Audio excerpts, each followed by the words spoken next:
Assalamualaikum Ananda semua. Bagaimana kabarnya? Alhamdulillah, luar biasa. Tetap semangat. Allahu Akbar. Pada pertemuan kali ini, kita akan membahas tentang organ gerak pada manusia. Dengan tujuan pembelajaran, yang pertama, Ananda mampu menyebutkan dan menunjukkan berbagai jenis tulang sebagai organ gerak pada manusia. Yang kedua, Ananda dapat memahami fungsi masing-masing tulang pada manusia. Yang ketiga, Ananda dapat mengetahui cara menjaga kesehatan organ gerak pada manusia. Sekarang, coba Ananda amati gambar berikut ini. Saat kita berjalan, mengapa kaki kita bisa bergerak? Mengapa juga tangan kita bisa berayun, memegang serta menggenggam sesuatu? Kenapa? Ya, kaki dan tangan kita bisa bergerak karena pada kaki dan tangan itu terdapat tulang dan otot. Tulang dan otot inilah yang bisa menggerakkan kaki dan tangan kita. Tulang dan otot merupakan alat gerak. Seperti yang sudah kita bahas sebelumnya, bahwa alat gerak itu ada dua. Ada alat gerak pasif dan alat gerak aktif. Alat gerak pasif ini berupa tulang, sedangkan alat gerak aktif itu berupa otot. Sekarang mari kita bahas satu-satu. Yang pertama, tulang. Tulang ini memiliki beberapa fungsi. Di antaranya yang pertama, untuk menopang tubuh. Yang kedua, memberi bentuk tubuh. Yang ketiga, tempat melekatnya otot-otot. Yang keempat, melindungi organ-organ penting yang terdapat di dalam tubuh. Rangka tubuh kita terdiri dari berbagai macam tulang.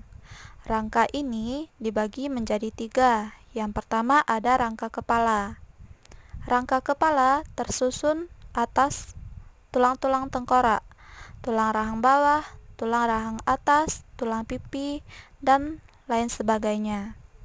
Kemudian yang kedua, rangka anggota gerak. Anggota gerak ini terbagi menjadi 2. Ada anggota gerak atas dan anggota gerak bawah yang nanti akan kita pelajari lebih lanjut. Yang ketiga, ada rangka badan. Rangka badan ini terdiri dari tulang dada, tulang belakang, dan tulang panggul. Nah, sekarang kita lihat pembagian rangka anggota gerak. Yang pertama ada anggota gerak atas. Anggota gerak atas ini terdiri dari beberapa tulang. Yang pertama ada tulang lengan atas. Yang kedua ada tulang hasta. Yang ketiga tulang pengumpil. Yang keempat tulang pergelangan tangan. Yang kelima tulang telapak tangan atau tulang jari. Dapat dilihat pada gambar. Selanjutnya ada anggota gerak bawah yang juga terdiri dari beberapa tulang. Yang pertama ada tulang paha, tulang kering, tulang betis, tulang tempurung lutut, tulang pergelangan kaki, tulang telapak kaki, dan tulang jari kaki. Juga dapat Ananda lihat seperti pada gambar. Selanjutnya adalah macam-macam kelainan pada organ gerak. Yang pertama ada fraktura atau kita sebut juga dengan patah tulang. Nah, fraktura ini disebabkan karena kelainan pada tulang akibat kecelakaan yang menyebabkan tulang menjadi patah. Yang kedua, osteoporosis. Osteoporosis ini merupakan kelainan tulang karena adanya pengeroposan pada tulang. Biasanya disebabkan karena tulang kekurangan kalsium. Yang ketiga, ada fisura atau kita sebut retak tulang.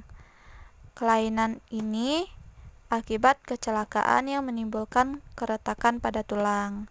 Nah, untuk gambar dapat Ananda lihat bagaimana yang fraktura patah tulang dan fisura retak tulang serta osteoporosis. Selanjutnya ada lordosis.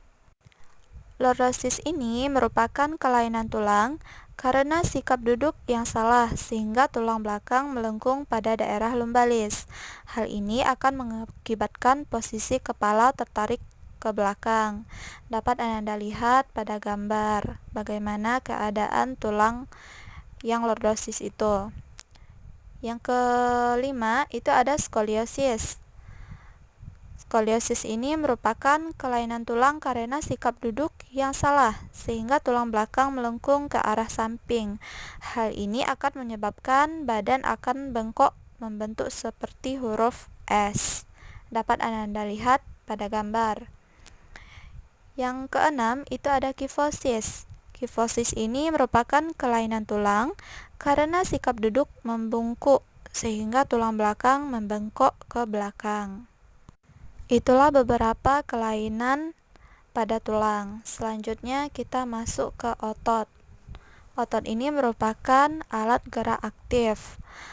Nah, otot ini juga memiliki beberapa fungsi. Di antaranya yang pertama, untuk menjalankan dan melaksanakan kerja.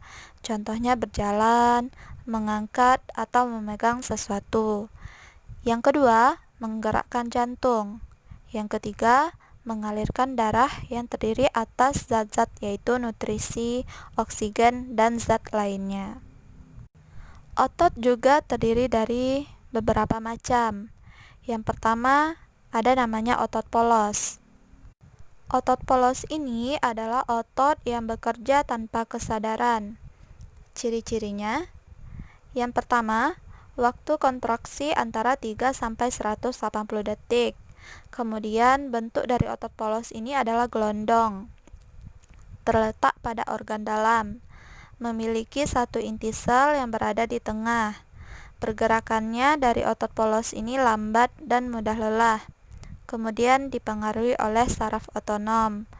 Otot polos biasanya berada pada bagian usus, saluran peredaran darah, dan otot di saluran kemih.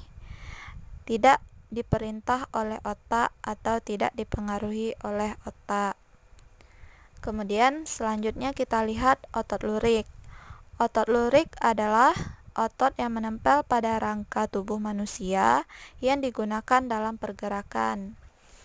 Ciri-ciri dari otot lurik yaitu berbentuk silindris dengan garis gelap terang, melekat pada rangka, kemudian bekerja secara sadar dengan perintah otak, cepat dan mudah lelah, bentuk yang panjang dan memiliki banyak inti atau kita sebut dengan multisel. Inti sel berada di tepi. Selanjutnya ada otot jantung. Otot jantung adalah otot yang bekerja secara terus-menerus tanpa istirahat atau tanpa berhenti. Dengan ciri-ciri, otot jantung berbentuk silindris, memiliki percabangan. Otot jantung terletak pada jantung, memiliki satu inti sel yang berada di tengah, bekerja tanpa kesadaran manusia, bekerja terus-menerus dan tidak membutuhkan istirahat. Nah, itulah macam-macam otot yang terdapat pada manusia.